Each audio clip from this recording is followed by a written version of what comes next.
Wouldn't life be so great if you can eat all the food you crave, all the chocolates, donuts, fries, burgers, shakes, ice creams, pastries, steaks, pastas, and not gain a single gram in your weight or a single fat cell in your body? Wouldn't life be so much easier if you can just wine and dine all day long without worrying about how your body looks at next Saturday's pool hangout or in the tight outfit you want to wear on the next date? Being lean is so hard.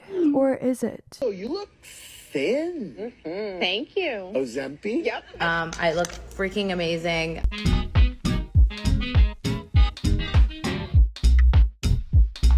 Summer or winter, there are always gorgeous men and women walking around shining bright with their six-packs and cellulite-free muscles. You think to yourself, nah, that's not the life for me. I don't want to just eat salads and drink water all day. You have to keep drinking like you said, remember? Until you see this.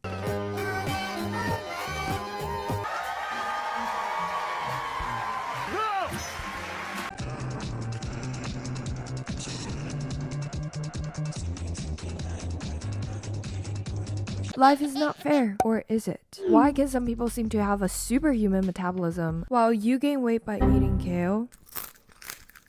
You think to yourself, they must be cheating with some kind of magic diet pill. And you're right, some of them are. Although this magic pill has been around for a while, I've only recently discovered it as it became the new it drug of not just Hollywood, but also TikTok. So today, let's dive into what in the universe is this magical weight loss secret? Why is its rising prevalence alarming? And popular culture's obsession with being skinny. What I eat in a day as a model. The worst kept secret in Hollywood. You look great. Everybody looks so great. When I look around this room, I can't help but wonder, is Ozempic right for me?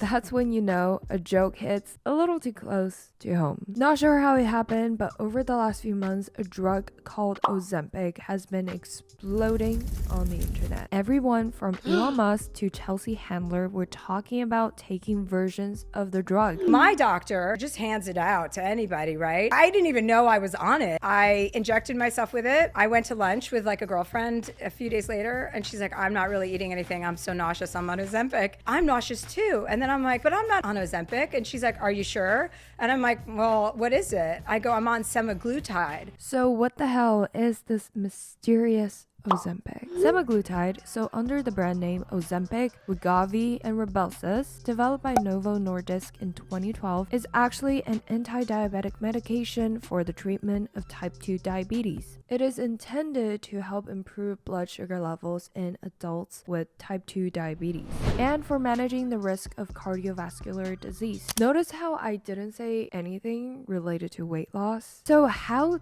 did it become the magical diet drug? Well, let's first look at how Ozempic functions. TLDR, it lowers blood sugar levels and regulates insulin levels. It also imitates a hormone called glucagon-like peptide 1 that we naturally produce in our intestines, limiting appetite by signaling the appetite center in your brain to reduce hunger and increase fullness. So the new medication is saying, all right, you've eaten enough. You've eaten enough, and it does so when you've eaten less food. In essence, a pill to help you become delusional about your hunger level. A pill that makes you forget to eat. A pill that makes starving feel full. Quote, you actually forget to eat.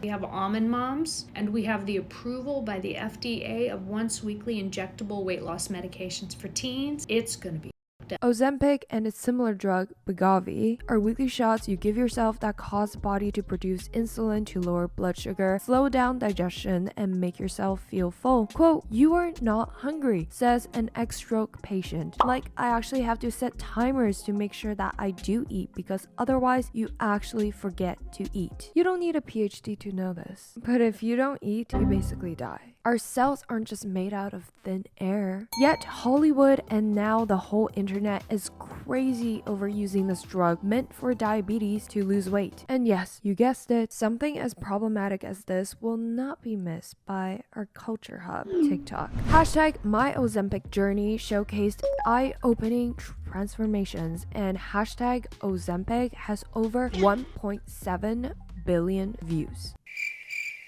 It has been the talk of coastal dinner parties, buzzing on magazines, and on social media. What housewife isn't on Ozempic? Not one. But no one is really talking about the side effects, which can include severe nausea, vomiting, diarrhea, and constipation. Dr. Waj Mahal, professor of Yale School of Medicine, says, quote, almost everyone has nausea when they start, but this improves after a week or so. There's a low risk of pancreatitis and gallstone disease, and the drug needs to be continued to maintain benefits. Great, so not only do you need to accustom yourself to some severe nausea and vomiting, you also need to continue taking it. Translation: if you stop taking Ozempic, the weight that you lost will likely return fast. So it doesn't work when you get off of it. I gained double the weight back after.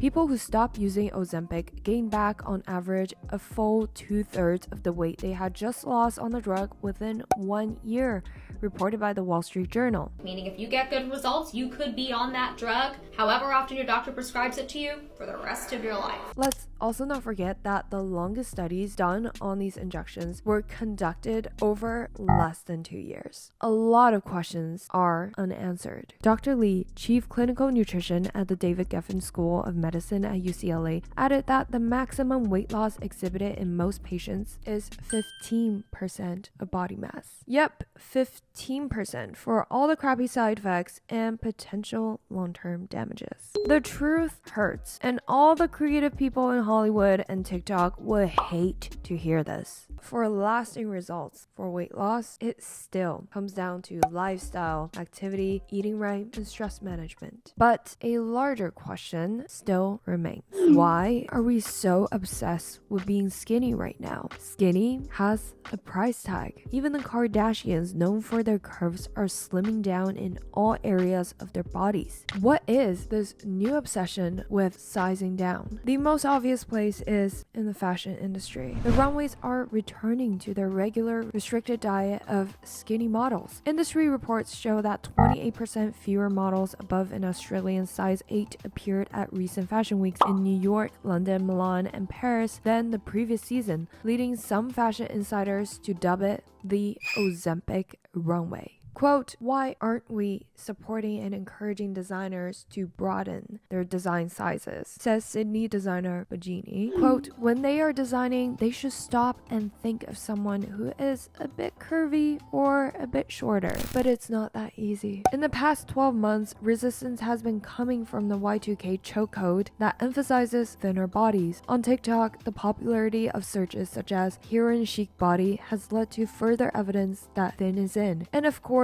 Ozempic, used for weight loss, is popping in the entertainment and fashion community.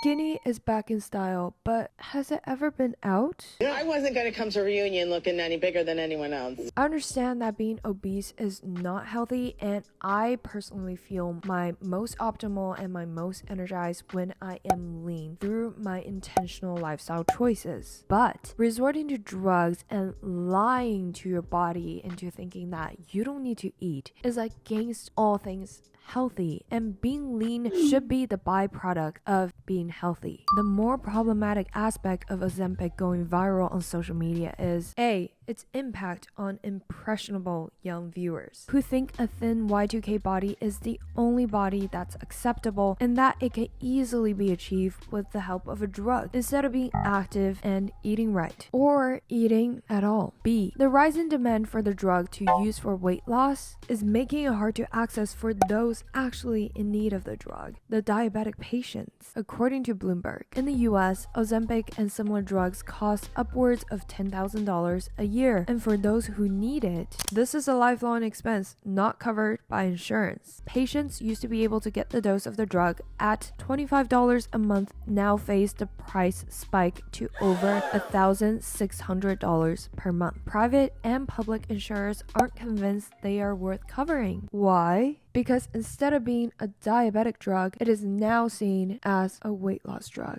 With both the actual price of the drug and the side effects that the body pays, skinny is now an expensive commodity. And if we look at it through that lens, it's actually easier for us to accept that not everything sold to us needs to be bought. That is right. If you see the thinspo TikToks, the hashtag Ozempic journey as just an advertisement for the ideal image currently favored by the beauty standard, you can separate that from whom you need to be. There's nothing wrong with wanting this commodity of being skinny, for we were bombarded with powerful advertisement for this beauty ideal in every shape or form. But like every advertisement scenario, the choice to buy or not is in your hands. Hope you enjoyed this commentary. Let me know your thoughts on Ozempic in the comments below, and I will catch you in these 2 videos after.